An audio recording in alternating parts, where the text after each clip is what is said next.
নমস্কার বন্ধুরা, সবাই কেমন আছেন? আমি সুমি, ওয়েস্ট বেঙ্গল শহর শিলিগুড়ি থেকে আমার রান্নার একটা ছোট্ট ব্লগে আপনাদের স্বাগত জানাই।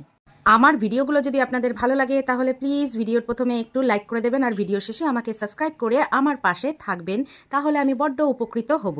একঘেয়ে খাবার দাবার যদি খেতে খেতে বোর হয়ে যান তাহলে বানিয়ে নিতে পারেন এইভাবে ঘুগনি। তবে এটা কোনো সাধারণ ঘুগনি নয়, এটা একটু আলাদা ধরনের ঘুগনি আজ বানিয়েছি। আগের থেকেই সমস্ত কেটে রেডি করে নিয়েছি, আর ছোলাটাকে মানে কাবলি ছোলাটাকে ভালো করে প্রেসারে ভাপাতে দিয়ে দিয়েছি। ভাপানো হয়ে গেলে নামিয়ে নিয়েছি। আর ওদিকে মশলার মধ্যে জিরে, ধনে বাটা, লবণ, হলুদ আর একটু লঙ্কার গুঁড়ো মিশিয়ে নিয়েছি। রসুন বাটা অবশ্যই দিয়েছি, কারণ গোটা রসুন অল্প পরিমাণে আমি দিয়েছিলাম। পেঁয়াজ, টমেটো, রসুন, জিরা ফোড়ন দিয়ে তেলের উপরে নাড়াচাড়া করতে বসিয়ে দিয়েছি, আর তার সাথে আলুগুলো একটু সুন্দর করে লাল করে ভেজে নিচ্ছি। এর পরের স্টেপটা, সেটা তো মাংসের কিমা।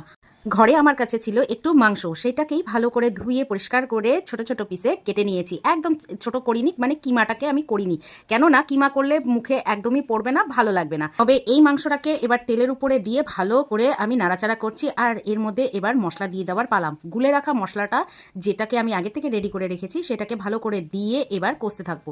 কষানোটা একদম লো ফ্লেমে কষাবো, কেননা মাংসটা তাহলে পুরোপুরি কুক হয়ে যাবে আর একদম পুরো গলেও যাবে না।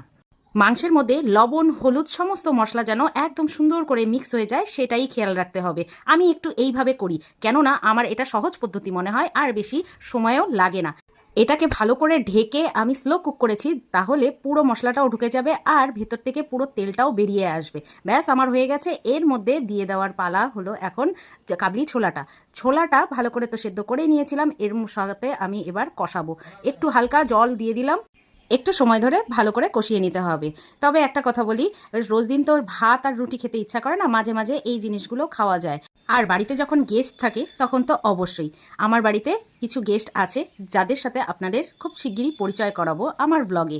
তবে আমার যদি ভিডিওগুলো বা আমার ব্লগগুলো যদি আপনাদের ভালো লাগে, তাহলে প্লিজ আমাকে সাবস্ক্রাইব করবেন আর আমার পাশে থাকবেন, তাহলে আমি বড্ড উপকৃত হব। গরম জল তো করেই রেখেছিলাম, এর মধ্যে এবার পরিমাণ মতন জল দিয়ে ফুটতে দিয়ে দেবো, আর এর মধ্যে একটু গরম মশলা গুঁড়ো দিব, কেননা আমি কোনো গরম মশলা আগে থেকে দিইনি। ব্যাস, আমার তৈরি হয়ে গেল আমার মাংসের কিমা দিয়ে ঘুগনি। তবে এটার সাথে আরেকটা জিনিস তো না বললেই নয়, সেটা হচ্ছে লুচির আটাটা আগে আমি মেখে রেখেছিলাম, আটা ময়দা মিশিয়ে আমি মেখেছি। আর এর মধ্যে এবার গরম গরম ভেজে পরিবেশন করে দেওয়ার পালা। এটা ছিল রাত্রের ডিনার, তাই আপনাদের সাথে একটু শেয়ার করলাম। যদি ভালো লাগে তাহলে প্লিজ আমাকে সাবস্ক্রাইব করে আমার পাশে থাকবেন, আর লাইক অবশ্যই করে দেবেন। আর এদিকে আমার ছেলে অলরেডি দাঁড়িয়ে আছে আমার পেছনে, কতক্ষণে ও খাবে। ব্যাস, ওকে পরিবেশন করে দিয়েছি। শেষে একটা কথাই বলতে পারি, সবাই সুস্থ থাকবেন, ভালো থাকবেন, আর দেখা হবে আবার আগামীকাল।